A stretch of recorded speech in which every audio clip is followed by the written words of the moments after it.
இது உங்கள் நாதசாதுவின் தினமும் தியானம். இன்று தாயுமானவர் உபதேசம்.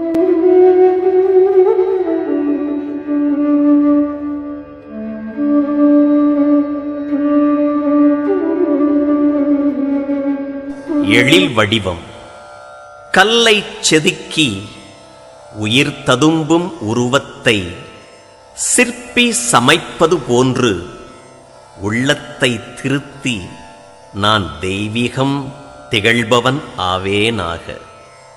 அண்டங்களையெல்லாம் உருவாக்கும் மகா சிற்பியாக சர்வேஸ்வரன் இருக்கிறார். என்னை நல்லவனாக உருவாக்கும் சிற்பி நான் ஆவேனாக.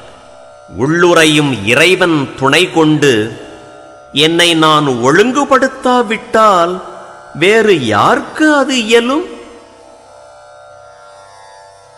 நினைப்பும் மறப்பும் அற நின்ற பரஞ்சோதிதனைப் புலமாய் என் அறிவிற் சந்திப்பது என்னாளோ?